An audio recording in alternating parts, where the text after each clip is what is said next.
잠언 5장 전체는 음녀의 유혹을 주의하라는 내용입니다. 그래서 잠언 5장 1절에서 23절 전체를 다 보는데요. 이 음녀라고 번역된 그 단어가 음행하는 여자 또는 음탕한 여자 또는 낯선 자 이렇게도 번역됩니다. 나중에 뒤에서 보면 이방 여인 이렇게 되죠. 음녀, 음행하는 여자, 낯선 여자 또는 이방 여자 이렇게 됩니다. 자, 그런데 1절을 다시 보시면 내 아들아 내 지혜에 주의하라 그러죠. 지금까지 지혜자가 내 아들아 부를 때는 내 지혜라고 한 적이 한 번도 없어요. 내 아들아 말할 때는 항상 객관화시킵니다. 지혜는 자기 것이 아니잖아요. 받아서 전하기 때문에 그건 자기 지혜라고 할 수 없어요. 그냥 목사가 설교를 할 때 여러분들 내 말 들으십시오 이렇게 하면 어떻게 돼요? 엉터리예요. 누구 말이에요? 하나님의 말씀을 전해야 되잖아요. 내 말을 전하는 자리가 아니잖아요. 설교하는 자리는 하나님의 말씀을 전하는 거죠. 그러니까 하나님의 말씀을 풀어서 설명하기 위해서 사람들의 말을 필요로 하지만 사실은 설교 시간이라는 것은 하나님의 말씀을 전하는 거죠. 그러면 성경의 모든 사람들은 다 누구의 말을 전하는 사람들이에요? 자기 말 전하는 사람은 없어요. 하나님의 말씀을 전해요. 그런데 솔로몬은요 1절에서 뭐라 그래요? 내 아들아 내 지혜에 주의하라. 성경에 내 지혜에 주의하라는 말은 잠언서에도 여기 한 것뿐이에요. 성경 전체에도 내 지혜라는 말은 없어요. 그래서 수많은 선지자 하나님의 말씀을 받아 전할 때 이건 내 지혜가 아닌 누구 지혜다고요? 하나님의 지혜라고 그렇게 말하지 내 지혜라고 말 안 해요. 근데 유독 이 잠언 5장 음녀를 주의하라 이 말은 솔로몬의 누구 지혜라 그래요? 내 지혜를 들으라. 왜 그럴까요? 이 지혜조차도 누구로부터 받은 지혜예요? 하나님께로 받은 지혜이지만 특히 음녀에 대한 문제, 여자 문제에 관해서는 누가 제일 앞서요? 세상에서? 솔로몬이 제일 앞서는 거죠. 그래서 이게 저는 체득된 지혜라는 거예요. 체득된 지혜. 몸으로 체득된 지혜. 이거 자기 지혜 아니에요. 하나님께로 받은 지혜인데 내가 완전히 몸으로 소화되어서 나올 때는 그 누구 지혜가 되는 거예요? 내 지혜라고 할 수 있는 거예요. 그러니까 여러분들이 복음을 전할 때도 우리 목사님이 그러던데요 라고 전하면 안 되고 뭐라고요?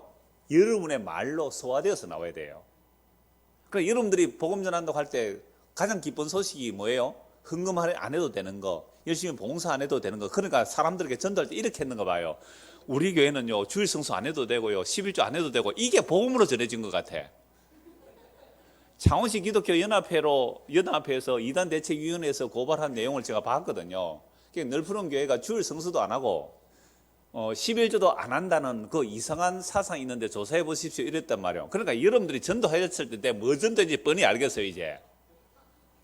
그래서 교인들이 막 이곳으로 이동하니까 조사해 보십시오 이랬단 말이에요. 세상 이렇게 좀 말하면 안 돼요. 우리는요 11조가 아니라 전부를 바치라 그럽니다. 우리는 주일을 성수하라는 것에 날마다 주일로 지키라 합니다. 이렇게 좀 말해 보시죠.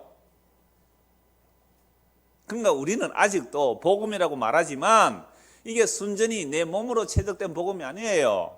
그래서 지식으로 들어가지고 야 이거 안 해도 되고 저거 안 해도 되고 이게 복음으로 들어온 거죠. 그러니까 어떻게 소문이 났는지 사람들이 그래서 이야 늘푸른 교회만 가면 주일 성수도 안 해도 되고 11조 안 해도 되고 이게 복음이라고 몰려온대요 지금. 여러분 복음 잘못 전하는 거 맞죠? 그래서 어떤 분이 와가지고 주섬주 이거 왜 11조 봉투가 없습니까? 이러니까 어떤 분이 이렇게 말했어요. 제가 옆에서 들었어요. 우리 교회는요 그런 거 안 해도 됩니다. 전기세금은 누가 주는데요? 히터 떳떳하게 틀어놔 누가 히터 끕시다 전기세. 더워서 끈 겁니다. 아니, 솔직히 말해봅시다. 우리가 몸으로 체득된 지혜, 제가 오늘 이걸 말씀하려고 해요. 몸으로 체득된 지혜. 그래서 내 지혜, 내 말, 내 복음이 되는 거예요. 안 그러면 뭐에만 들어있어요? 지식으로만 들어있어가 이용만 해먹는다 이 말입니다. 그래서요 유일하게 이 솔로몬이 내 지혜를 들으라요. 왜요? 자기는 뭘 다 해봤어요? 여자 문제에서는 약간 1000명의 여자를 건드려봐요. 1000명의 여자를. 그러니까 내 지혜의 말 들으라. 내 지혜. 그래서 몸으로 저는 체득됐다고 보는 거예요. 여러분 자전거 배울 때요 처음에 막 넘어지고 자빠지고 겁이 나요. 근데 자전거는 희한하게 한 번만 딱 배워나면요 평생 50년 동안 자전거 안 타다가 예를 들어서 뭐 6살 때 뭐 7살 때 자전거 배웠는데 50년 동안 자전거 안 타다가도 딱 자전거 타면 어떻게 돼요? 자전거는 탈 수 있어요. 그걸 뭐라 그래요? 몸으로 체득된 거예요. 몸으로 체득돼 평생 안 잊어버리는 거죠. 하나님 말씀이 마찬가지예요. 여러분 공부하고 막 받아 쓰고 막 암기하고 이렇게 된 거 그건 지식이죠. 몸으로 체득된 지혜, 몸으로 체득된 말씀은 아니다 이 말입니다. 그러니까 성경 한 몇 곳에서 진짜 몸으로 체득된 그 지혜, 몸으로 체득된 축복이 뭔지 한두 곳 찾아보겠습니다. 창세기 49장 한번 보시죠. 창세기 49장 26절.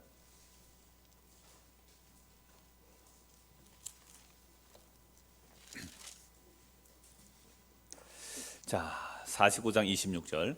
내 아버지의 축복이 내 선조의 축복보다 나아서 영원한 산이 한없음 같이 이 축복이 요셉의 머리로 돌아오며 그 형제 중 뛰어난 자의 정수리로 돌아오리로다. 여러분 야곱이 죽기 직전에 마지막 12아들들에게 유언하는 내용이거든요. 그러니까 이건 사사로운 유언이 아닙니다. 야곱의 유언은 사사로운 유언이 아니라 뭐예요? 계시입니다. 계시. 하나님의 계시예요. 성경에 기록된 내용은 자기 사사로운 유언이 아니란 말이죠. 하나님의 계시예요. 그래서 이게 시편처럼 딱 이렇게 줄이 짧아져 있잖아요. 노래다 이 말이죠. 시가 있었고 운율이 있었던 계시의 말씀이에요. 그러면 자기가 아들들을 계시할 때 어떤 아는 완전히 저주 같은 모습이 나오잖아요. 저주받으라는 얘기가 나와요. 복받지 말라는 말이 나온단 말이에요. 그러니까 자기가 하고 싶은 게 아니라 계시 전달. 그런데 이 야곱이 마지막 이제 유언으로 남기는 이 내용 중에 요셉에 대한 축복을 말하면서 뭐라고 하냐면요. 26절에 네 아버지 누구예요? 요셉 보고 네 아버지가 하나 누구예요? 야곱이거든요.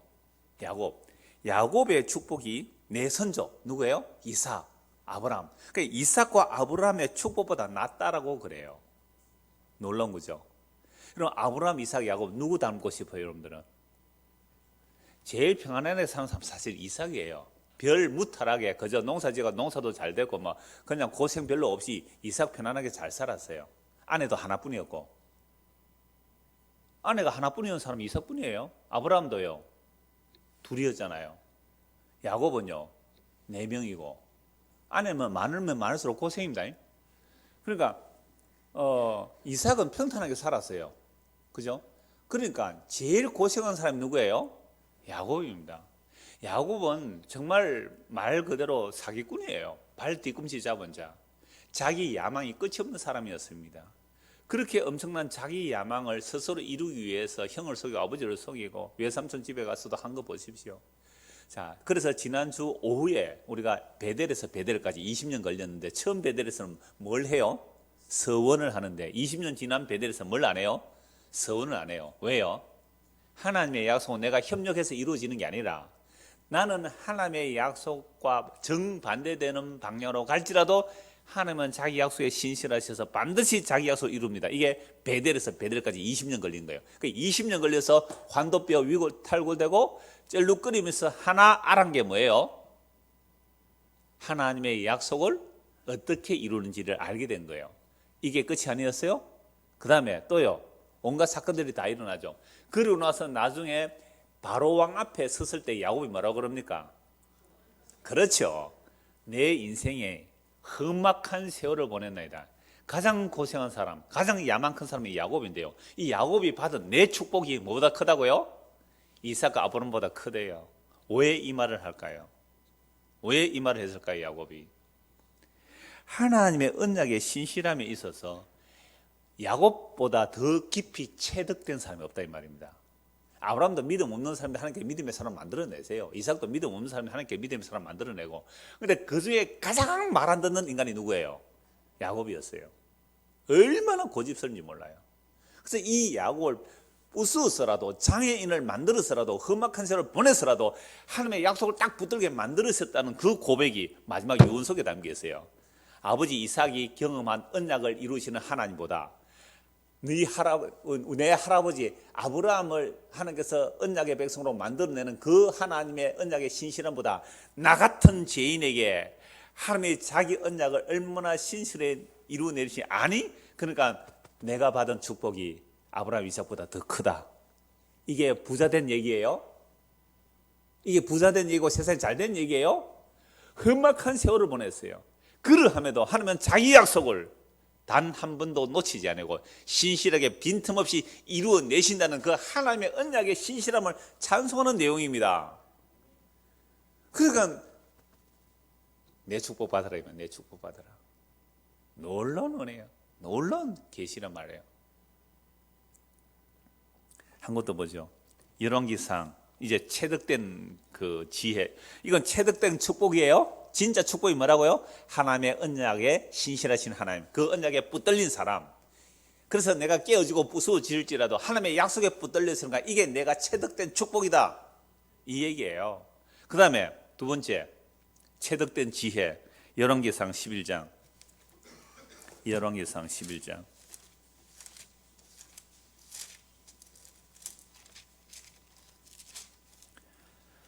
1절에서 5절. 솔로몬 왕이 바로의 딸 외에 이방의 많은 여인을 사랑하였으니 곧 모압과 암몬과 에돔과 시돈과 헷 여인이라.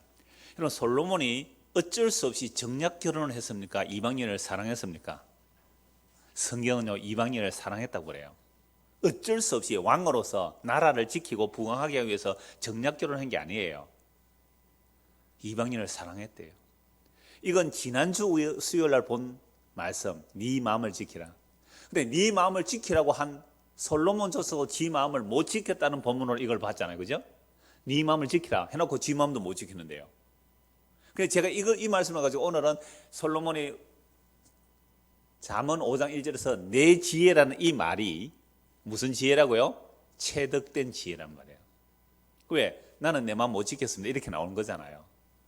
그래서 이방의 많은 이를 사랑해서 곧 모압과 암몬과, 그러니까 왕의 바로의 딸 외에, 바로의 딸은 뭐로 결혼했다 할 수 있어요?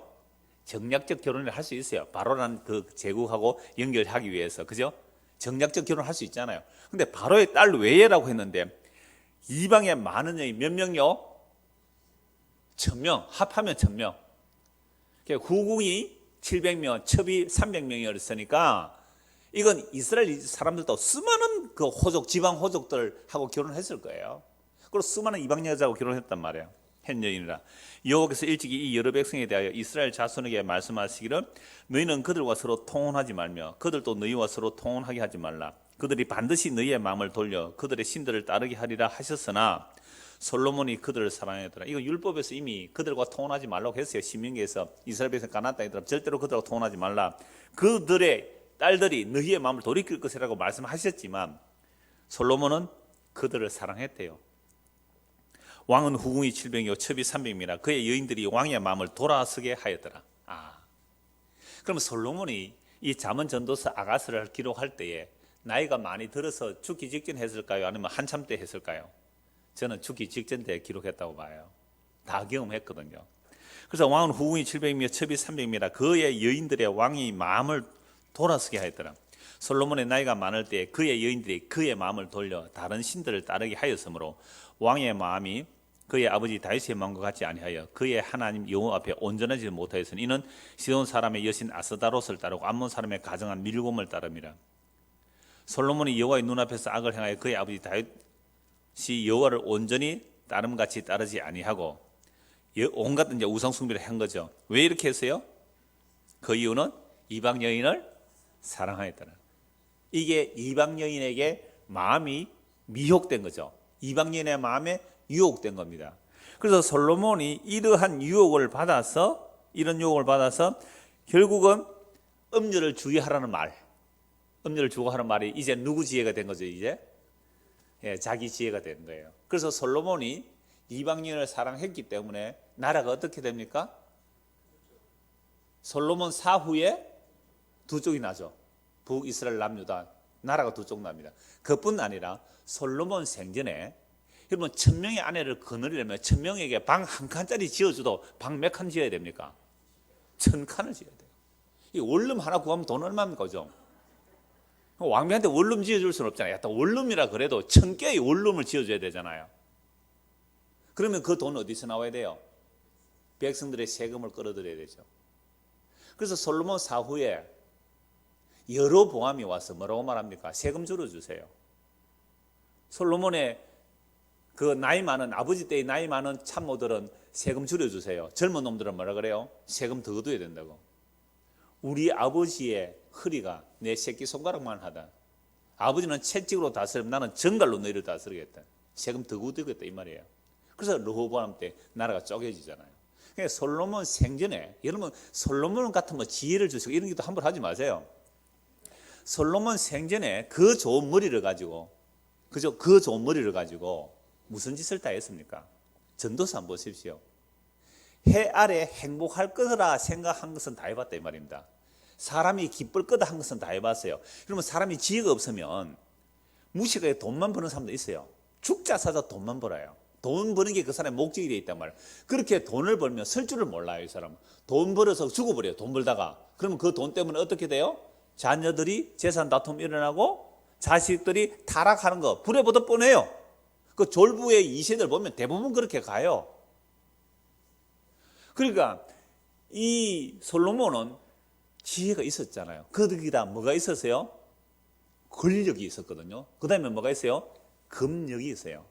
돈과 권력과 지혜가 완전한 이 솔로몬에게 하나님께서 이것을 왜 허락했을까요? 세상 사람들이 해 아래에서 기쁘다로 하는 짓은 다 해봤다. 결혼은 천명의 여자를 거느려 봤고요. 그 다음에 겨울 궁전, 여름 궁전, 별장 다 지어봤습니다. 온갖 행복할 것이다, 내 마음을 기쁘게 할 것이다, 술을 만들어 보기도 하고, 술을 만들어 보기도 하고, 악기를 만들어 보기도 하고, 하여튼 내가 할 수 있는 건 다 해봤단 말이에요. 그랬더니 결론이 뭐예요? 헛되고 헛되며 헛되고 헛되다. 그러니까 솔로몬이 적어도 자기 아들들에게 또는 언약의 백성들에게 음녀의 미혹을 주의하라는 말은 자기 지혜라고 할 수 있잖아요. 어마어마한 체득된 지혜로 음녀를 유의하라, 음녀를 조심하라 이 말씀을 했단 말이에요. 그러니까 이 솔로몬이 그 여인의 미혹에 빠져서 나라가 쪼개지잖아요. 이거 우리나라도 잘하는 말이에요. 경국지세. 누가요? 양귀비가 얼마나 이뻤는지 임금이 그 양귀비의 미모에 빠져서 나라를 안 돌본 거예요. 그러니까 나라가 기울어질 만큼 아름다움에 빠져버린 거잖아요. 이 여인을 주의하라, 이 미혹을 주의하라 이 말이죠. 이 말씀 드리면 또 여자분들은 이렇게 생각해요. 야, 오늘 남자들 오늘 잡는가 보다. 이건요, 미혹이라는 것은 남자만의 문제가 아니에요. 여자도 마찬가지예요. 이미 아담의 타락 이후에 보암직하고 먹음직하고 세상이 자랑이 될 만한 그 아담 선악과에 따먹은 그 후손들은요, 이 유혹에 못 벗어납니다. 어떤 인간도 보암직한 게 좋잖아요. 그죠? 보암직한 거. 제가 오늘 여기 오는데 양복 입고 이렇게 넥타이 메고 오는데 막 옷 냄새 나는 거 저 노숙자처럼 막 이렇게 옷 누더기 이래 옷 입고 와서 이렇게 설교하면 여러분들이 어떻게 하겠어요? 드디어 목사 미쳤구만. 예. 보암직하지 않아서 이러면 갈 수 있잖아요. 그다음에 먹음직한 거, 세상이 자랑이 될 만한 거, 그거 벗어날 인간은 없어요. 예수님 외에는 그거 못 물리칩니다. 사람이 떡으로만 살 것이 아니요 하나님 입에서 나오는 말씀으로 살 것이다. 이런 말씀으로만 살겠어요? 정말로? 하나님 말씀으로 살겠어요? 40일을 굶었는데 지금 밥을 먹어야 되는데 밥이 하나도 없어요. 나는 말씀으로 살겠습니다. 말씀 아니면 나는 거절하겠습니다 하면 그렇게 죽고 가시겠느냐 말이에요. 어느 누가 먹음직한 것에서 보암직한 것에서 세상이 자랑될 만한 육신의 정도 아무리 이생이 자라서 벗어날 인간이 어디 있냐 말이죠. 그래서 이 솔로몬이 내 지혜라고 말하는 것은 자기는 할 것 다 해봤단 말이야. 할 것 다 해보니까 정말로 헛되고 헛된 것이다 라는 말씀을 하는 거죠. 이제 다시 1절에서 5절까지 봅시다. 오늘 본문 잠언서 5장 1절에서 5절입니다. 내 아들아, 내 지혜에 주의하여 내 명철에 내 귀를 기울여서 근신을 지키며 내 입술로 지식을 지키도록 하라. 대저 음녀의 입술은 꿀을 떨어뜨리며 그의 입은 기름보다 미끄러우나. 어떻다고요? 그 음녀의 말로 호리는 그 말이 아주 달콤하대요. 그 입술은, 그 말이죠. 그 입술로 꿀을 떨어뜨려 그 입은 기름보다 미끄럽다는 거죠. 그런데 그 결과는 어떻게 돼요? 나중은 쑥같이 서고 두 날 가진 칼같이 날카로우며 그의 발은 사지로 내려가며 그의 걸음은 스올로 날. 결국 무덤은 신약에서 지옥까지 연결됩니다. 결국 지옥으로 간다 이 말이죠. 그는 생명의 평탄길을 찾지 못하며 자기 길이 든든하지 못해도 그것을 깨닫지도 못하고 그 길로 가게 되는 것. 이게 바로 음녀에게 미혹되고 음녀에게 유혹된 자들의 결론이라 이 말입니다. 자, 내가 원고에는 없는데 여러분들 체득된 방금 뭘 두 가지 봤어요? 지혜, 이 솔로몬의 체득된 지혜. 음녀에게 빠지면 이거 완전히 멸망하는 것이다. 두 번째, 체득된 축복 뭐였어요? 야곱이 내 축복이 더 크다라고 한 것. 그 다음에 또 체득된 복음이라고 하면 누구를 들을 수 있어요? 바울. 바울이 복음을 몰랐을 때는 예수 믿는 사람 잡아 죽였는데 복음을 알고 나서는 복음을 전하러 가면서 뭘 체득해요? 온갖 고난과 핍박을 다 체득하게 돼요. 그래서 바울이 전하는 복음의 중심은 항상 뭐가 있어요? 십자가. 십자가 외에는 알지 않기를 원했다는 그 십자가의 복음을 전했대, 바울이. 근데 다른 사람들은 뭘 전했어요? 사람을 기쁘게 하는 복음을 전했어요. 그건 다른 복음. 주님을 기쁘시게 할까? 사람을 기쁘게 할까? 하나님을 기쁘시게 할까? 사람을 기쁘게 할까? 사람이 기쁘면 그건 무슨 복음이라고요? 다른 복음. 그래서 바울은 이미 체득한 거예요. 하나님의 계시, 예수 그리스도의 직접 받은 그 바울이 체득된 복음은 십자가였어요. 그래서 이 십자가의 복음을 전하니까 가는 곳마다 얻어 터졌잖아요. 가끔씩 믿는 자들이 나왔지만 그들도 조금 있다는 누구도 떠나고 아시아에서는 나를 다 버렸다. 누가만 나와 함께한다. 그런 말씀 많이 있잖아요.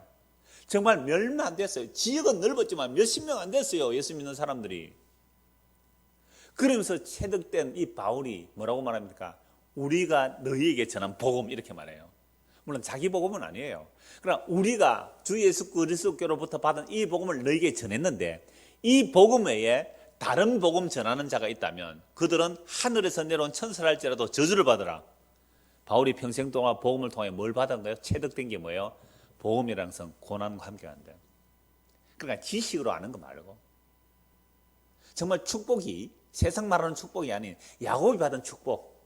축복이라는 단어는 사람에게 할 때는 축복이라는 단어를 써요. 하나님이 우리에게 주실 때는 축복이 아니에요. 그냥 복 주시는 거예요. 왜? 하나님은 더 높은 분이 없기 때문에 그냥 우리에게 복 주시면 되는 거예요. 근데 하나님이 우리에게 축복한다. 이거 전부 엉터리예요. 하나님은 그냥 복 주시면 되는 거예요. 하나님은 축복 안 합니다. 우리에게. 하나님은 복 주세요. 하나님이 더 높은 분에게 뭐 축복을 빌어서 줄 게 어디 있어요? 근데 예수님은 축사하고 축복합니다. 왜요? 예수님은 낮아지신 분이기 때문에. 그래서 예수라는 이름은 낮아진 이름이에요. 그리스도는 높아진 이름이거든요. 그래서 예수가 그리스도예요. 그러면 예수는 하나님께 축복 빌어요. 하나님께 빌어서 기도를 해줄 수 있어요. 그러나 성기하신 예수는 바로 축복해 줄 수 있어요. 그래서 그리스도가 되시면 우리가 바로 복을 주세요. 복을 빌어주는 게 아니란 말이에요. 사람이 사람에게 복을 빌 때는 뭐 할 수 있어요? 축복. 그래서 야곱은 축복할 수 있어요. 그러면 야곱이 한 축복의 내용이 뭐라고요? 체득된 축복은 험악한 세월을 지나는 동안 하나님의 약속 하나 붙들었습니다. 이게 진짜 복입니다. 이게 체득된 축복을 전한 거예요. 솔로몬은요 그렇게 해보고 나서 내 지혜를 들으라.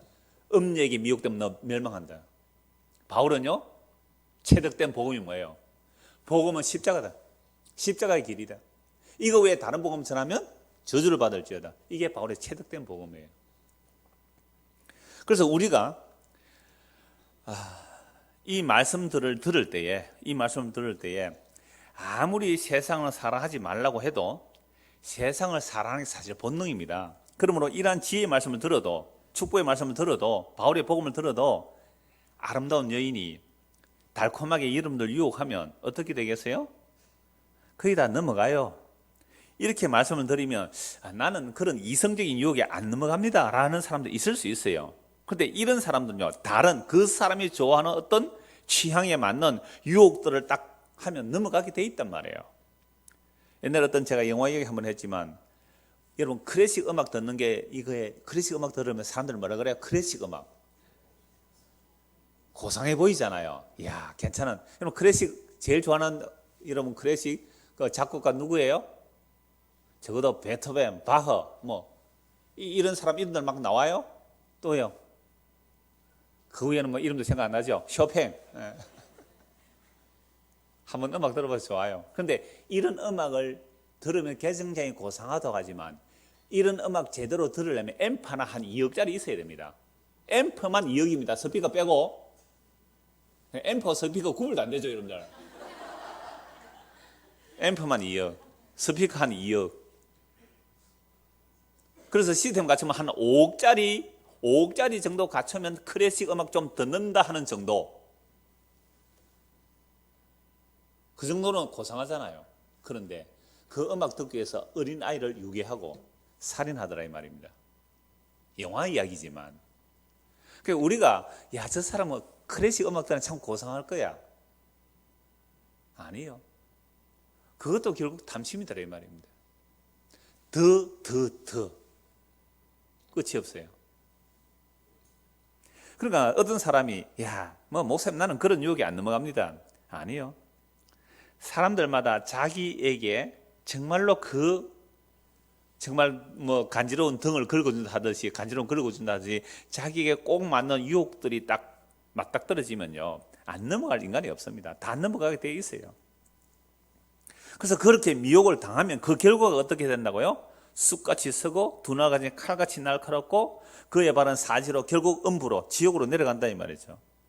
생명의 평탄한 길을 찾지도 못하고 그 길을 가는데 이게 멸망의 길인지 이게 구원의 길인지 알지도 못하고 그 길을 걸어가는 거죠. 자, 그래서 솔로몬은 뭐라고 말해요? 자기의 온 생애를 통하여 경험하고 체득된 말로 내 지혜를 받으라. 음녀에게 미혹되지 말라. 그럼 사람이 지식을 가지고 얼마든지 전할 수 있어요. 그죠?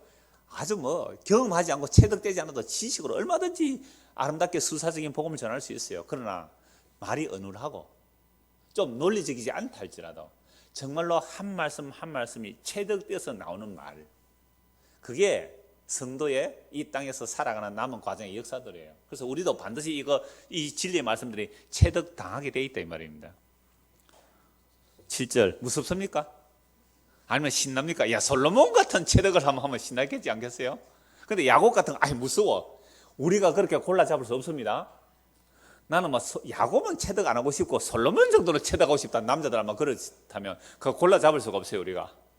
그래서 거의 대부분 솔로몬은 이미 다 끝냈기 때문에 다 알기 때문에 그때도 다 했기 때문에 이제 우리가 남은 거의 야곱의 반열에 들어갑니다. 야곱의 반열. 왜? 야곱이 그랬잖아요. 내 아들아, 내 부여조의 축복보다 내 축복이 더 낫다는 그 축복이 우리에게도 임한다니까요. 우리가 언약 백성이라면. 야곱의 축복 아무도 아멘을 안 하신 것 같아요. 할 수 없습니다만. 자, 그래서 7절부터 보시죠. 7절에서 8절입니다. 그런즉 아들들아 나에게 들으며 내 입의 말을 버리지 말고 내 길을 그에게서 멀리하라. 그의 집 문에도 가까이 가지 말라. 이 야곱의 말이 절절하지 않습니까? 이 솔로몬의 이 말이 절절하지 않아요. 그죠? 내 아들들아 그 길로 가지 말라. 자, 그런데 이러한 그 지혜의 말씀이 이루어진 사람이 바로 창세기 요셉이에요. 요셉 안 찾아봐도 다 아시잖아요. 그죠? 요셉 우리 창세기 이미 다 읽었죠. 차례대로 읽으니까 요셉이 이 지혜의 말씀이 성취가 일어난 거예요. 그래서 신학을 하는 사람, 좀 자유주의 신학자들은요, 이 창세기 요셉 이야기도 솔로몬 시대 때 작성될 거다 이래요. 왜? 솔로몬이 지금 무슨 얘기해요? 음녀의 미혹에 빠지지 말라. 그래, 음녀의 미혹에 빠지지 않는 사람이 누구예요? 요셉이니까. 그럼 요셉이 기록된 것도 모세가 기록한 거 아니고 누가 기록했다? 솔로몬 시대 때 아마 어느 작가가 편집해서 넣었을까? 이렇게 나오는 거예요. 이렇게 하면 이제 성경 다 해체하는 거죠. 여하튼 인간들의 이 머리 아이디어는요, 여하튼 하나님께서 일하시는 분들 얼마나 교묘하게 그것도 논리적으로 해체시키려 하는지 몰라요. 그건 아니에요. 요셉은 이 솔로몬의 지혜가 나오기도 전에 여인의 미혹을 피했다는 것은 무엇이 임하였기 때문에 그래요? 하나님의 말씀이 임했잖아요. 하나님의 계시가 임하였고요, 요셉에게. 그래서 시편 105편에 보면 하나님의 말씀이 그를 연단하였다 그럽니다. 말씀이 그렇게 한 거지 요셉이 선천적으로 막 여자에게 안 넘어가고 그런 거 아니에요. 그러니까 이 요셉이 종으로 팔렸다가 결국 보디발의 집에 팔려가고 보디발은 바로 왕의 시위대장, 경호실장이에요. 그리고 경호실장 바쁠까요? 안 바쁠까요?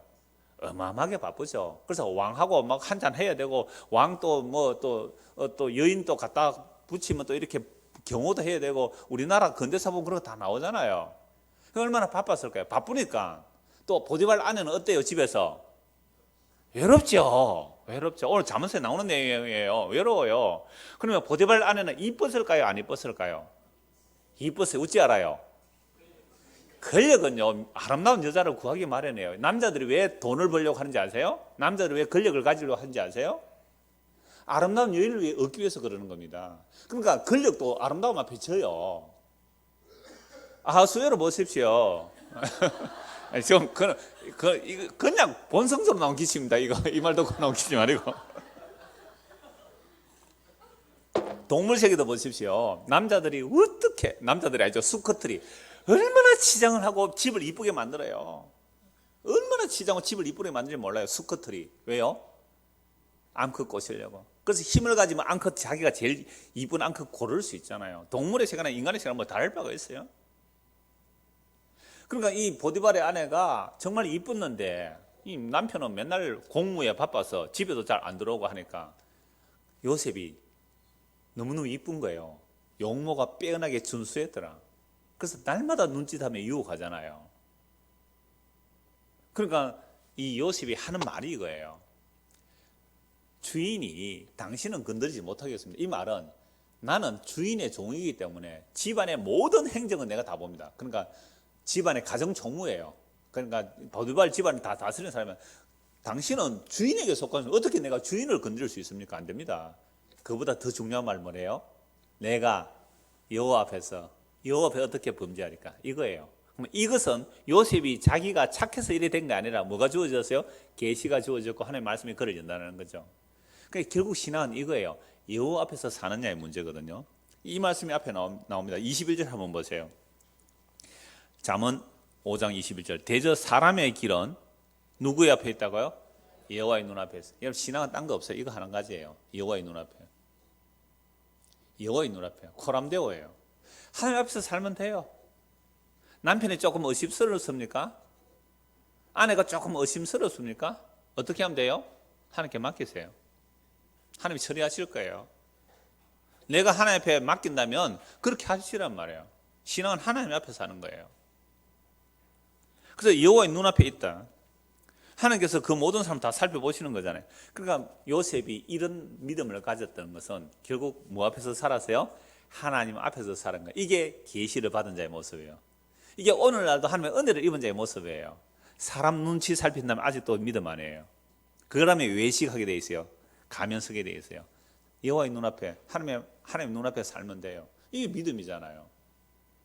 그래서 제가 여러분들에게 이것저것 하십시오 또는 교회 어떤 이런저런 일들에 몰아내지 않는 이유는 하나님 앞에서 사세요. 하나님 앞에서 사세요. 그러니까 하나님 앞에서 사시면 된단 말이에요. 그리고 여러분들의 아까 제가 체득된 것 세 사람 얘기했죠. 야곱, 솔로몬. 그러니까 야곱은 축복, 솔로몬은 지혜, 바울은 복음. 같이 봐도 돼요. 이런 계시가 우리의 몸으로 체득되는 것은 예배당에서가 아니에요, 사실은. 물론 예배당에서도 그런 일들이 체득되고 또 인간끼리 부딪히는 거 체득되고 체험되어지지만 결국 모든 삶의 현장 속에서 그게 몸으로 체득되는 과정이 있기 때문에 그냥 그건 말씀 듣고 나가서 그 몸으로 체득되는 과정을 사세요. 그렇게 주께서 살려내실 거예요. 그래서 결국 말씀이 우리 몸에 체득되고 나면 뭐라 그럴까요? 이제 나이가 들면 여자에게 미혹되는 거가 아무것도 아니다. 주의해라. 멸망한다. 이 말 할 수 있잖아요. 그래서 사람들이 이게 복이니 저게 복이니 이게 복이니 막 시끄럽게 떠들어댈 때에 진짜 복음의 그 복이 체득된 사람 뭐라 그럴까요? 하나님의 언약을 붙드는 것, 하나님의 약속에 붙들리는 것, 그게 진짜 복이야. 이게 체득된 복이에요. 바울이 이런 복음 저런 그거 다 다른 복음이야. 십자가가 진짜 복음이야. 이게 체득된 지혜예요. 이건 그러니까 말로는 누구든지 할 수 있어요. 이거. 누구든지 배워서 이거 뭐 원고지 작성해가지고 멋진 십자가에 관한 설교 얼마든지 와서 할 수 있죠. 그럼 못할 사람 누가 있겠어요? 그대로 하면 되는데요. 옛날에 그 전에 한번 예를 들은지 모르겠습니다. 우리 김성호 목사님 집회 한번 했잖아요. 이분이 16년 동안 십자가 복음을 전했어요. 그 대형 교회라는 주인 교회에서 부목사가 한 4, 50명 될 거예요. 그 수많은 부목사가요. 그 당시에 십자가에 대한 복음을 그렇게 잘 전하더래요. 김성 목사님 뭐 수요일이나 금요일 날 자기가 안 할 때 다른 부목사가 할 거예요. 십자가 뭐 그렇게 잘 하더래요. 근데 김성 목사는 은퇴하고 나니까 온갖 뭐 방해 세력들, 음해 세력들이 막 욕하고 공격했잖아요. 그랬을 때에 그 수많은 부목사들이 담임도 가고 수많은 교회에 목회하러 나갔을 거 아니에요. 그들 중에 김성환 목사 불러서 집회한 사람 한 명도 없다 그래요. 왜요? 지식으로 전한 거죠. 지식으로 전한 거예요. 담임 목사가 십자가 복음 전하니까 부목사들이 다 그렇게 전하는 거예요. 담임 목사가 번영신학 전하면 부목사들은 뭐 전해요? 번영신학 다 전하게 돼 있다니까요. 지 것이 아니었다. 자기 것이 아니었어요. 그래서 여러분의 삶의 과정 속에서 오늘 말한 지혜라든지 복이라든지 복음이라는 것들이 몸으로 체득되어지는 과정들이 여러분들에게 남아 있습니다. 오늘 우리에게 다 남아 있어요. 그게 우리의 몸에 담겨져야 돼요. 그게 담겨져야 완성이라 그래요. 하나님의 약속은 이미 완료되었지만 이 역사 속에 살려두는 이유가 그 체득되는 과정을 위해서 남겨두신단 말이에요. 자, 그래서 요셉이 거절할 수 있던 정말 그 미혹하는 여자를 물리칠 수 있다는 것은 하나님의 계시가 임하였고 하나님의 말씀이 그를 연단하고 있기 때문에 그렇게 이겨냈다 이 말입니다. 15절 보십시오. 잠언 5장 15절.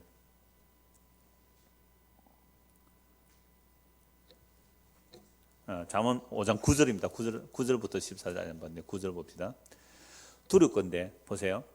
이 솔로몬이 지금 아들들아 또는 언약의 백성들아 뭐에 주의하라? 음녀의 미혹에 주의하라. 만약에 내 입의 말을 버리지 말고 내 지혜의 말을 지켜서 그 집 문에도 그 음녀에게를 멀리하고 그 집 문에도 가까이 가지 말라.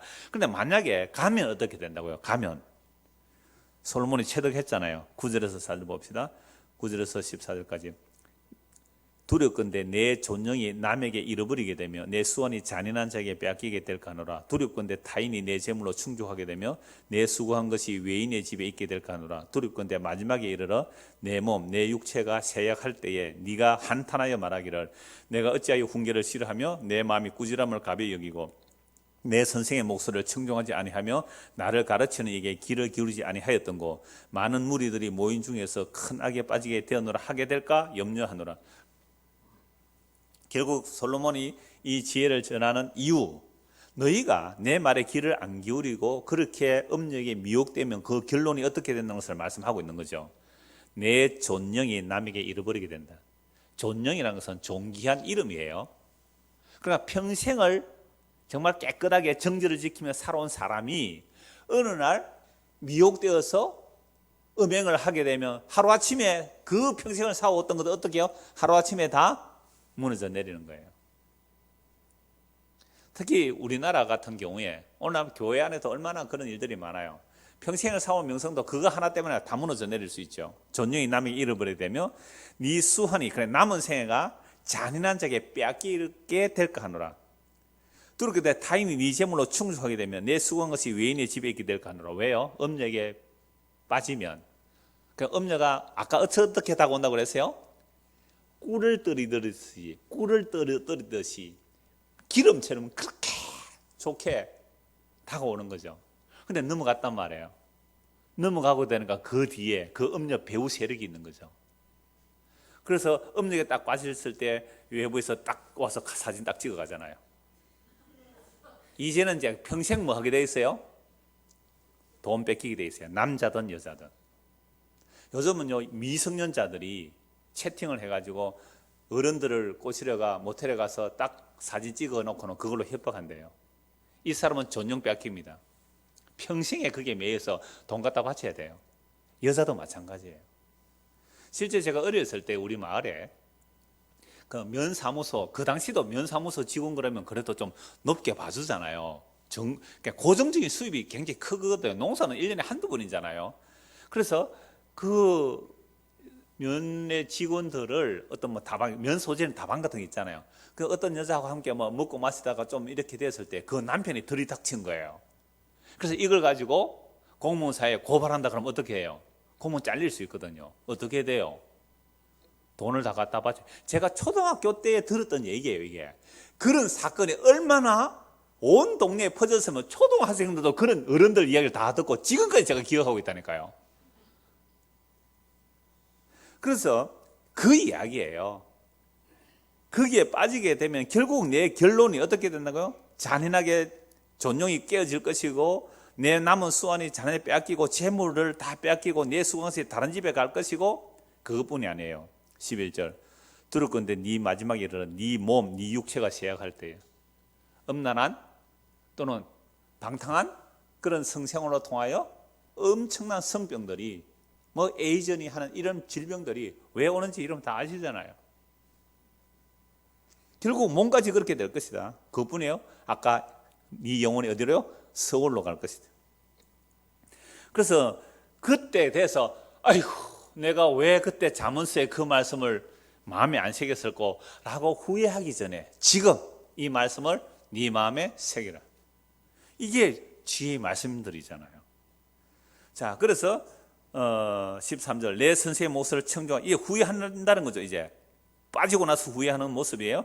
목소리를 청종하지 않으면 나를 가르치는 길을 기르지 아니하였던 거 많은 무리들이 모인 중에서 큰 악에 빠지게 되는 걸 하게 될까? 예, 염려하노라. 그러면서 그럼 어떻게 해야 그런 음료의 유혹에 안 빠집니까? 어떻게 해야 그 음료의 유혹에 안 빠집니까? 15절입니다. 15절에서 23절 전체를 봅니다. 너는 내 우물에서 물을 마시며 내 샘에서 흐르는 물을 마시라. 어찌하여 내 샘물을 집 밖으로 넘치게 하며 내 도랑물을 그리로 흘러가게 하겠느냐. 그 물이 내게만 있게 하고 타인과 더불어 그것을 나누지 말라. 내 샘으로 복되게 하라. 내가 젊어서 취한 아내를 즐거워하라. 그는 사랑스러운 암사슴 같고 아름다운 암노루 같으니 너는 그의 품을 항상 족하게 여기며 그의 사랑을 항상 연모하라. 내 아들아 어찌하여 음녀를 연모하게 했으며 어찌하여 이방 계집의 가슴을 안겠느냐. 대저 사람의 길은 여호와의 눈앞에 있나니 그가 그 사람의 모든 길을 평탄하게 하시느니라. 악인은 자기의 악에 걸리며 그 죄의 줄에 매이나니 그는 훈계를 받지 아니함으로 말미암아 죽겠고 심히 미련함으로 말미암아 혼미하게 되느니라. 그래서 솔로몬이 내 지혜로 말하는데 내 지혜는 음녀의 그 미혹에 넘어가지 말라. 그 집 가까이도 가지 말라. 음녀에게 빠지면 너는 멸망하게 될 거야 라는 것을 쭉 말씀하시고 그 다음에 그럼 어떻게 하면 음녀에게 안 빠집니까? 라고 했을 때 15절 보십시오. 너는 네 우물에서 물을 마시며 여인을 뭐로 비유해요? 아내를 우물로 비유해요. 왜 우물로 비유할까요? 팔레스타인 땅은 우물은 생명과 같습니다. 그 물 남에게 안 나눠줘요. 물론 물 길어서 남 줄 수는 있지만 그 물을 저축해둬야 돼요. 샘물이 나오면 빗물이 오면 그 물을 웅덩이에 저장해둬야 돼요. 그 저장된 물을 바깥으로 허투루 흘러보내지 않는다 이 말이죠. 그래서 남자가 여자를 우물로 보고 그 우물만 마시라. 그 우물만 마시라. 한 남편이면 한 아내로 좋게라 이 얘기예요. 이 우물 저 우물 기웃거린다는 말은 이 여자 저 여자 기웃거린다 이 말이에요. 그러지 말고 그게 네가 지혜를 마음에 품고 사는 거다. 한 아내만 족하게 여기라 이 말입니다. 어째 네 샘물을 집 밖으로 넘치게 하면 내 도랑물을 그르르 흘러가요. 그러니까 아까 제가 보디발 얘기했지만 보디발은 지금 공사에 바빠서 지금 어디에 가고 있습니까? 왕이 또 다른 여자 놀면 지도 이상한 집에 요정에 가서 같이 어울리잖아요. 그러니까 아내가 물이 뭐예요? 아내의 우물이 어디로 흐르는 거예요 지금? 요셉으로 흘렀던 거죠. 자, 그래서 어째 네 샘을 집 밖으로 넘치게 하면 네 도랑물 그리로 흘러가게 하느냐. 그 물이 네게만 있고 타인과 더불어 그것을 나누지 말라. 아내를 어떻게 나누어요? 그죠? 우물이라는 거죠. 우물. 네 샘으로 복되거라. 네가 젊어서 취한 아내를 즐거워하라. 그는 사랑은 안섬성 같고 아름다운 암노루 같고. 이것은요 아가스에 보면 아름다운 여인을 표현할 때 이렇게 돼 있잖아요. 그러니까 솔로몬이 1000명의 아내가 있어도 누구만 사랑했어요? 슐라미만 사랑했다고. 그건 나중에 아가스 가서 보겠습니다. 그러니까 한 여인만 사랑하면 되는 거예요. 너는 그의 품을 항상 족하게 이며 그의 사랑을 항상 연모하라. 내 아들아 어찌하여 음녀를 연모하겠으며 어찌하여 이방 계집의 가슴을 안겠느냐. 대저 사람의 길은 여호와의 눈앞에 있나니 그가 그 사람의 모든 길을 평탄하게 하시나 악인은 자기 악에 걸리며 그 죄의 줄에 매이나 그여는 훈계를 받지 아니함으로 말미암아 죽겠고 심히 미련함으로 말미암아 혼미하게 되느니라. 자, 그래서 이 아내를 한 남자는 한 아내로 충분하다는 말씀이에요. 그러면 질문이 있습니다. 구약에 아브라함도 아내가 2명이었고 이삭은 1명이었고 야곱은 4명이었고 솔로몬은 1000명이었고 다윗은 몇 명인지 아세요? 그것도 한 11명 넘었을 거예요. 후궁만 해도 그죠. 후궁만 해도 이러니까 후궁까지 하면 수십 명이 다윗도 수십 명의 왕이었어요. 왜 그런 사람들은 왜 아내를 여러 그려졌을까요? 타락해서 그래요. 타락했어. 처음에 하나님께서 아담과 하와를 만드셨을 때는요 한 남편과 한 아내였어요. 그래서 솔로몬이 나중에 전도서에서 이렇게 말씀하는데 내 헛된 평생의 모든 날 곧 하나님이 해 아래에서 내게 주신 모든 헛된 날에 네가 사랑하는 아내와 함께 즐겁게 살지어다. 그것이 네가 평생에 해 아래에서 수고하고 얻은 내목이라. 이 전도서 9장 9절 말씀인데 해 아래 모든 게 다 헛되지만 네가 얻은 젊어서 얻은 네 아내. 여러분 재산은 부모가 물려주는데 아내는 누가 준다 그랬어요? 하나님 주신다 그래. 그러니까 너에게 준 그 아내, 그 한 아내를 인하여 뭐 하라고요? 즐겁게 살아라. 세상이 다 헛되지만 하나님께서 주신 네 한 아내, 그 아내와 함께 즐겁게 살아라. 이게 하나님께서 너에게 주신 복이다. 수고하던 내 목이다 라고 말씀하는 거예요. 자, 그래서 분명하게 하나님은 한 아내와 한 남편을 만드셨어요. 그런데 왜 사람들 자꾸만 여러 아내를 거느리다 그러세요? 죄 때문에, 타락이기 때문에 그래요. 말라기 2장을 한번 찾아봅시다. 구약 성경 말라기 2장입니다. 자, 그래서 지금 솔로몬이 내 지혜라고 한 것은 음녀의 미혹에 빠지지 말라라고 하시면서 음녀의 미혹에 빠지지 않는 방법은 뭐예요? 한 남편은 누구만 바라봐라? 한 아내만 바라봐라. 이렇게 말하면요, 예수님 안 믿는 사람들은 뭐라 그럴까요? 남자가 돼가지고 어떻게 한평생에 한 여자만 바라보고 사노? 세상이 이렇지요? 요즘 인문학 인기가 있죠. 인문학이 뭐예요? 인본주의예요. 인본주의, 다른 말은 민주주의예요. 사람이 백성이 되고 사람이 주인이 되는 거. 그 다음에 인본주의라는 것은 사람이 근본이 된다는 거죠. 그러니까 하나님이 근본이 아니라 사람이 근본이 되는 인문학을 하는 사람들 보면요, 뭐 얘기해요? 네 마음에 꼴리는 대로 살아라. 그거예요. 도울도 그랬어요. 그 꼴린다는 용어가 굉장히 철학적인 용어라고 하면서 우리 마음에 원함 대로 살아라. 네 감정에 충실한 대로 살아라. 그래서 우리나라에 뭐가 없어졌어요? 간통죄가 폐지됐습니다. 그럼 간통죄 폐지돼도 간통하다가 들키면 재산상의 손해를 담당해야 돼요. 그거 민사소송으로 가서 네가 가정을 지킬 의도가 없어서 네가 다른 사람하고 간통죄는 해당이 안 돼요. 그러나 뭐예요? 가정의 책임을 다하지 않기 때문에 이혼하면 비용이 자기가 훨씬 손해를 봐야 되는 그런 것들은 있습니다. 그거 가지고 나 간통해도 죄 없다고 막 간통하지 마시고. 인간은 얕든 법을 하나 쓰면 두 개, 세 개 교묘하게 빠져나가고 즐길 거리를 찾는 게 인간들의 제대 모습이에요. 그러니까 여러분, 간통죄가 왜 폐지됐어요? 우리나라에. 왜 폐지됐어요? 인본주의에 맞지 않는 거잖아요. 사람이 최고의 영장인데, 사람이 최고인데 내 마음의 감정에 끌리는 대로 살아야지. 아니, 내가 30년 결혼한 그 사람하고 지금 50년을 살았습니다. 쭈글쭈글한데 옆에 새파란 사람이 있으면 그걸로 마음이 끌리는 게, 그 사람이 또 내 좋다 그러면 끌리는 게 마땅하지. 그렇게 주장하면서 사는 이것이 뭐예요? 인본주의예요. 이게 인문학들이고요. 이게 영화예요. 이게 소설이에요. 이 세상 이야기들이에요. 그냥 남자들 세계가 그런 짓을 하니까 여자들은 또 어떻게 해요? 우물물이 이제 밖으로 막 흐르는 거죠. 여자들도 뭐합니까? 호스트바 가잖아요. 여러분, 요즘 이 대한민국의 이야기들 안 보셨어요? 이 뭐 지금 특검하는 얘기들 보면 본질을 흐르기 위해서 이상한 그 사생활들 막 풀어내놨잖아요. 사람들은 그걸 시선 돌리는 거예요. 본질을 놓치고 그런 거 보고 미혹되게 만드는 거잖아요. 여러분, 세상이 정말 이러합니다. 이런 세상 속에서 성경이 얼마나 이 시대 정신하고 다른지를 우리 봐야 돼요. 말라기서 2장 봅시다. 말라기 2장 10절입니다.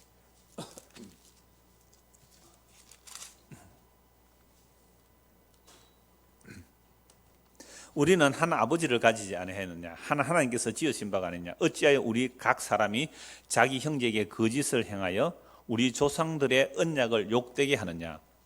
유다는 거짓을 행하였고 이스라엘과 예루살렘 중에서는 가증한 일을 행하였으며 유다는 여호와께서 사랑하시는 그 성결을 욕되게 하여 이방신의 딸과 결혼하였으니 이 일을 행하는 사람에게 속하는 자는 깨는 자나 응답하는 자는 물론이요 만군의 여호와께서 제사를 드리는 자도 여호와께서 야곱의 장막 가운데서 끊어버리시리라. 이게 무슨 말씀이에요? 이스라엘 백성들이 거짓을 행한다. 유다가 거짓을 행하고 이스라엘과 예루살렘 성에 가증한 일을 행하는 거예요. 그 가증한 것이 뭐예요? 여호와께서 사랑하시는 그 성결을 욕되게 했다. 성소를 욕되게 했다. 우리 몸이 성소예요. 우리 몸을 이방 여인에게 내주었다 이 말이죠. 이방 여인과 합해졌단 말이죠. 이스라엘 백성들이 가나안 땅에 들어갈 때 뭐라고 말씀했어요? 너희는 그곳에 들어가면 통혼하지 말라. 그 가나안 땅에 알들이, 그러니까 너희의 며느리가 너희의 아들을 깨워서 우상숭배할 것이다. 통혼하지 말라 그랬어요. 그런데 통혼했거든요. 그래서 유다가 망해요. 북이스라엘 그래서 망하는 겁니다. 결혼 조심해야 돼요.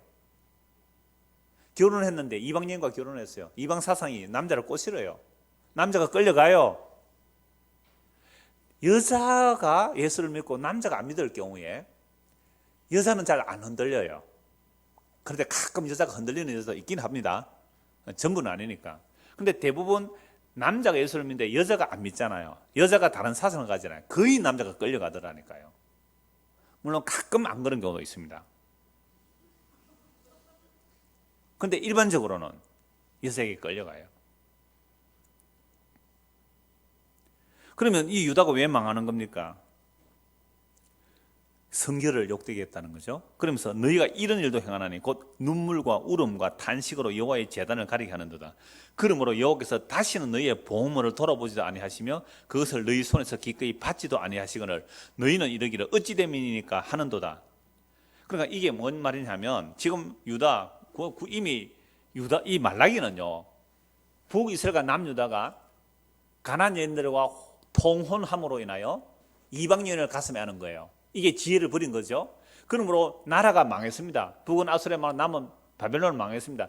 남유다가 바벨론 망했다가 70년에 돌아왔어요. 말라기는 돌아온 과정이에요. 돌아오고 나서, 그러니까 돌아오고 나서도 이스라엘 백성은 뭐 하고 있어요? 이방 여인과 결혼해요. 그러니까 느헤미야를 보십시오. 에스라 느헤미야, 우리가 열왕기 상관에 에스라 느헤미야 보는데 그 느헤미야 보면 이방 여인과 결혼한 거 막 쫓아내는 거 나오잖아요. 바벨론 포로 잡혀 왜 갔어요? 뭐 때문에 잡혀갔어요? 이방인과 결혼해서 잡혀간 거거든요. 그래서 이방인이 마음을 꼬시니까 그들에게 넘어가서 그래서 바벨론 포로 잡혀갔어요. 그럼 바벨론 포로에서 돌아왔으면 이제는 이방인과 결혼 안 해야 되잖아요. 지도자들이 앞장서서 이방인과 결혼했어요. 가나안 원주민들과 지도자들이 앞장서서 결혼했다니까요. 왜요? 그들과 결혼해서 토호 세력들과 힘을 추구했던 겁니다. 그러니까 지금 말라기가 뭐라 그래요? 그러면서도 성경에 나와서는 뭐 하고 있어요? 눈물을 흘리고 뭐 해요 지금? 눈물과 울음과 탄식으로 막 기도하면서 여호와 앞에 거룩한 제사를 드린대요. 나 그거 안 받겠다. 아니 하나님 왜 안 받아요? 하나님 왜 안 받아요? 14절 보세요. 너희는 이르기를 어찌 됨이니까 하는도다. 이는 너와 내가 어려서 맞이한 아내 사이에 여호와께서 증인이 되시기 때문이다. 그럼 우리가 교회에서 결혼하면 전부 다 하나님 앞에서 서약하잖아요. 여호와께서 증인이 되시라. 그러니까 하나님, 그는 네 짝이요 너와 서약한 아내로 돼 내가 그에게 거짓을 행하였도다. 그에게는 하나님이죠. 하나님은 영이 충만하였으나 옛날 개역 개정에서는 개역 한글에서는 영이 유여하였으나 하나님은 영이 영이 많다는 거예요. 영이 충만하였으나 오직 하나를 만들었다. 아담에게 아내를 몇 명 줬어요? 하나만 줬다. 영이 유의하다. 영이 충분하다. 그러니까 하나님은 여자를 더 만들 수 있어요? 없어요? 수많은 여자를 만들 수 있지만 하나님은 아담에게 하와 한 사람만 주었다. 이 말이에요. 이게 말라기서. 왜 그렇게 했습니까? 그에게 영이 충만했으나 오직 하나를 만들지 않았다. 어찌하여 하나만 만드셨느냐? 이는 경건한 자손을 얻고자 하심이라. 그러므로 네 심령을 삼가 지켜 어려서 맞이한 아내에게 거짓을 행하지 말라. 우리가 마태복음 이미 봤잖아요. 모세 율법에 하면 이혼 정서만 주면 이혼해야 된다. 그 말을 가지고 여자가 살다가 마음에 안 들면 뭐만 줘요? 이혼 정서에서 내쫓아 버리잖아요. 목소리가 거칠어도 이혼 사유가 됩니다. 우리나라도 칠거지약이 있었잖아요. 질투만 해도 이혼 사유가 돼요. 아들 못 낳아도 이혼 사유가 되고요. 질병이 있어도 몸에 냄새가 나도. 그러니까 유대 사회 속에서 여자의 목소리가 좀 개성해도 이혼 사유가 된다니까요. 그러니까 여러분들 이 대한민국에 태어난 거 보고로 하시기 바랍니다. 유대 사회에서 태어나면 이런 아마 이혼 대상 많을 거예요 여기. 조선시대에 태어나도 이혼 사유 될 사람 많아요 여기에. 그런데 하나님께서는 이혼 정서를 안 주시더라니까요. 자, 그래서 이 지금 말라기서에서 하는 말씀이 일부 이치를 말하려고 하고 있잖아요. 그러면서 온갖 제사들은 그런 거 안 원한다. 16절 같이 읽읍시다. 이스라엘 하나님 여호와가 이르노니 나는 이혼하는 것과 옷으로 학대를 가르는 자를 미워하노라. 만군의 여호와의 말이니라. 그러므로 너희 심령을 삼가 지켜 거짓을 행하지 말지니라. 목사님 질문이 있습니다. 저는 이혼하고 지금 두 번째 아내와 사는데 어떻게 해야 됩니까? 다시 이혼하지 마세요.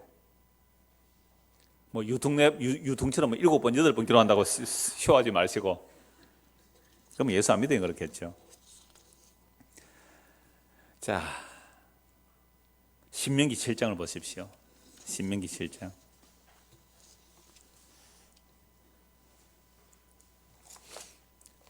구약 말라기서를 이제 마지막으로 본 말씀이, 구약성의 마지막이 왜 하나님께서 한 아내 한 남편을 얘기하는지 신명기 7장에서 나옵니다.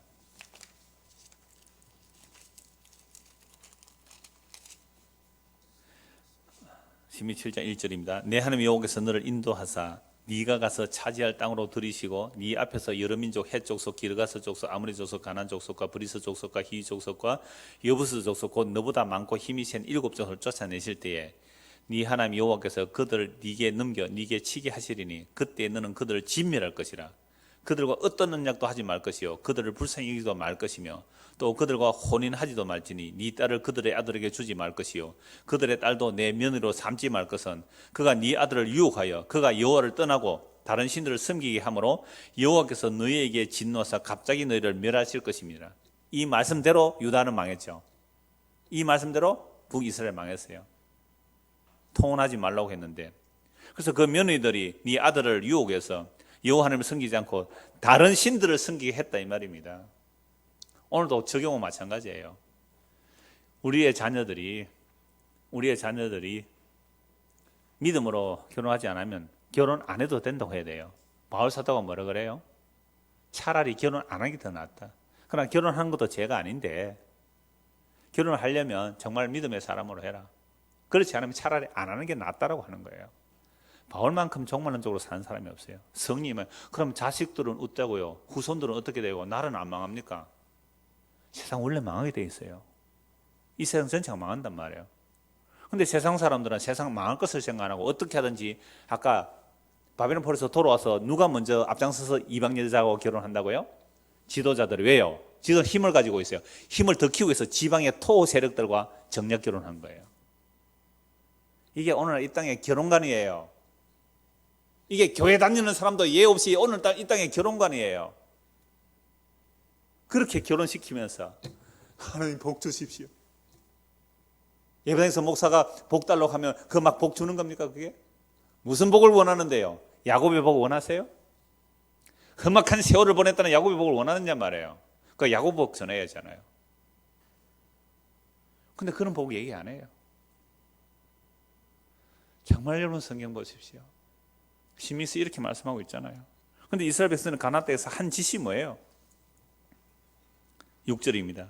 신명기 7장 6절. 너는 여호와 내 하나님의 성민이라. 네 하나님 여호와께서 지상 만민 중에서 너를 자기의 기업의 백성으로 택하시는, 너 단수예요. 이스라엘을 하나님이 남편이고 이스라엘이 아내예요. 너를 택했다는 거예요. 왜 일부 일처 얘기 아시겠어요? 왜 일부 일처인지 지금 무슨 말씀인지 아시겠어요? 여호와 하나님이 한 분이세요. 이스라엘 너라 그래요. 그래서 구원이라는 것은요, 구원이라는 것은 예수 그리스도의 신부가 되는 얘기거든요. 신랑은 한 분이에요. 그럼 신부는요 많잖아요. 아니요, 신부도 하나예요. 전능하신 하나님께서 우리를 보실 때 너라는 신부는 하나란 말이에요. 그게 이해가 안 돼요. 뭐 이해가 안 될 수밖에 없죠. 우리는 그리스도의 몸은 하나예요. 그리스도의 몸이 하나라니까요. 두 개가 아니에요. 세 개가 아니고 그리스도의 몸은 하나예요. 그래서 우리가 그리스도와 대면한다는 것은 나는 주님밖에 없어요. 그럼 주님은 나도 너밖에 없다는 거예요. 이 신비예요. 한 몸이기 때문에. 그런데 예수님께서 옆에 다른 성도에게도 말해요. 나는 너밖에 없다는 거죠. 그럼 당신은 뭐예요? 나밖에 안 보여야 돼요. 그게 그리스도와 교회의 비밀이에요. 한 몸의 비밀이에요. 그게 우리가 예수 그리스도만 보여야 되는 겁니다. 그래서 6절, 너는 여호와 내 하나님 성민이라. 네 하나님 여호와께서 지상 만민자 너를 자기 기업의 백성으로 택하신다는, 여호와께서 너희를 기뻐하시고, 물론 여기서 이스라엘이니까 복수로 불러요. 너희를 기뻐하시고 너희를 택하시면 너희가 다른 민족보다 수요가 많기 때문에 아니니라. 너희는 오히려 모든 민족 중에 가장 적으니라. 여호와께서 다만 너희를 사랑하심으로 말미암아 또는 너희의 조상들이 하신 맹세를 지키라 하심으로 말미암아 자기의 권능의 손으로 너희를 인도하여 내시되 너희를 거종되었던 집 애굽 왕 바로의 손에서 속량하셨으니 그런즉 너는 알라. 오직 내 하나님 여호와는 하나님이시요 신실하신 하나님이시라. 그를 사랑하고 그의 계명을 지키는 자에게는 천대까지 그의 언약을 이행하시며 인애를 베푸시되 그를 미워하는 자에게는 당장에 보응하여 멸하시나니 여호와는 자기를 미워하는 자에게 지체하지 아니하시고 당장에 그에게 보응하시느니라. 그런 정도는 오늘 내가 너에게 명하는 명령과 규례와 법도를 지켜 행할지라. 이게 뭐예요? 가나안 땅에 들어가면 통혼하지 말라. 왜? 나는 너만 알았거든. 나는 너만 알았거든. 그러니까 내가 너를 선택한 것은 사랑이라는 거죠. 사랑의 바탕은 언약입니다. 사랑하는데 사랑의 바탕 언약이에요. 내가 너희 조상 아브라함과 이삭과 야곱에 약속했기 때문에 나는 그 약속을 지켜 너희를 애굽에서 끄집어내어서 약속의 땅에 심는데 약속에서 통혼하지 말라 그랬어요. 그런데 이스라엘 백성이 가나안 땅에 들어서 어떻게 했다고요? 통혼했죠. 이게 하나님 언약을 배반한 거예요. 그래서 심판해 버립니다. 그래서 아모스서 3장 한 곳 더 봅시다. 두 곳만 더 보면 마무리하겠습니다. 아모스 3장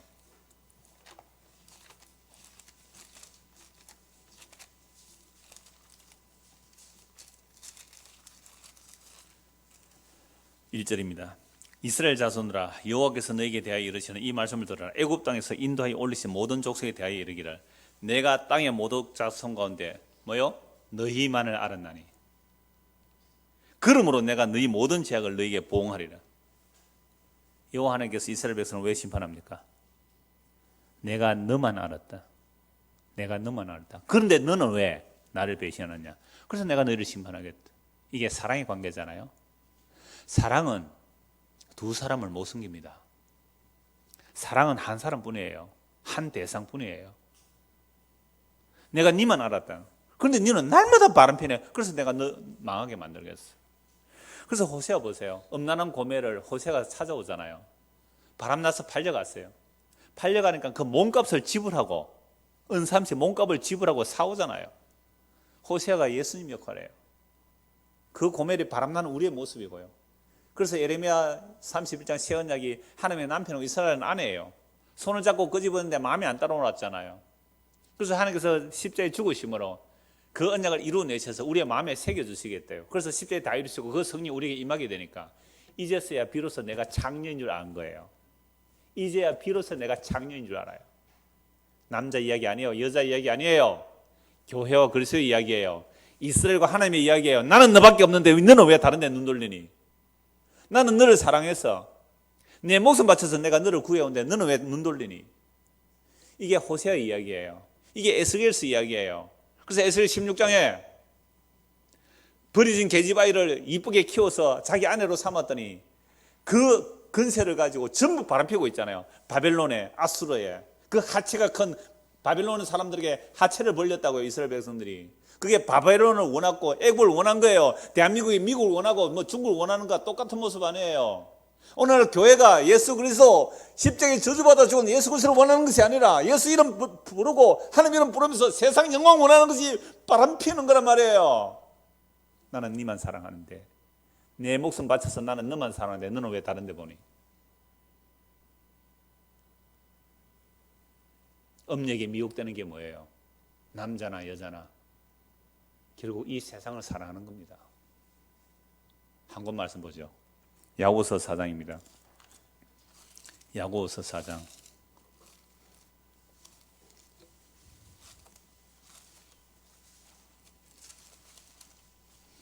4절에서 5절입니다.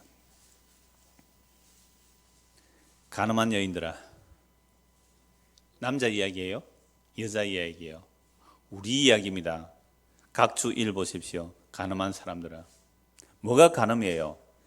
세상과 벗된 것이 가늠입니다.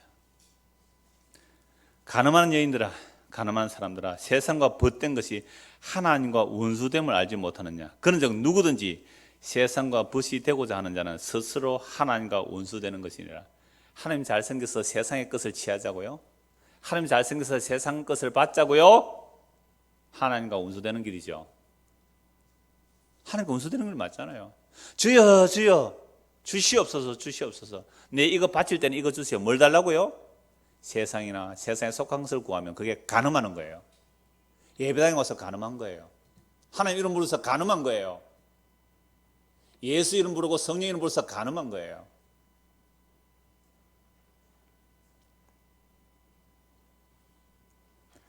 너희는 하나님이 우리 속에 거하게 하신 성령이 시기하기까지 사모한다 하신 말씀은 헛된 줄로 생각하느냐?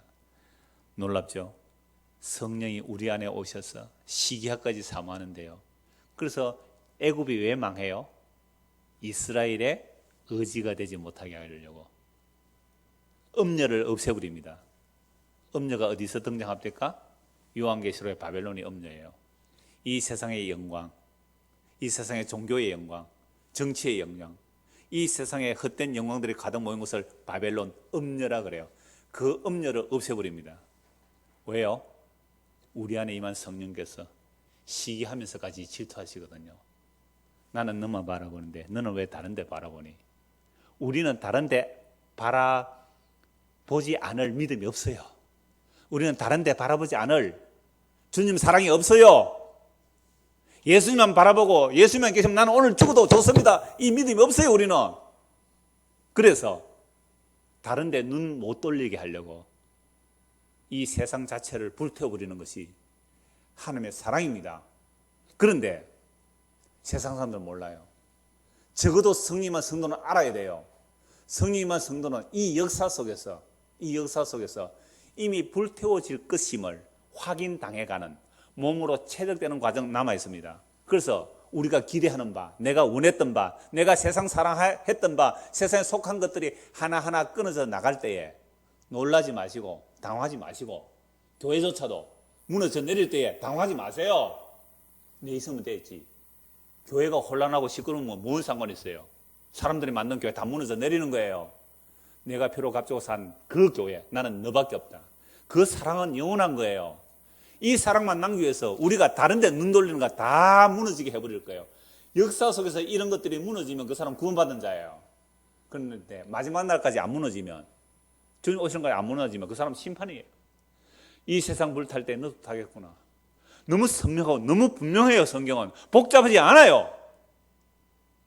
정말 예수님 사랑합니까? 아니면 세상 사랑합니까? 우리가 아직 세상을 사랑한다면 주여 주님의 사랑이 내 몸으로 체득되게 해주십시오. 이 밤에 기도가 되기를 소원합니다. 기도하겠습니다. 하나님 아버지, 우리가 자꾸만 십자가에 지신 예수님보다 세상을 기웃기웃하니까 이 세상 자체를 불태워버린다는 것이 하나님의 놀라운 사랑이었습니다. 이 사랑 제대로 알고 이 세상 제대로 믿을 수 있도록 주의 십자가가 우리의 마음에 새겨지도록 은혜를 베풀어 주시옵소서. 예수 그리스도를 받들어 기도드리옵나이다. 아멘. 잠시라도 자유롭게 기도하다 가도록 하겠습니다.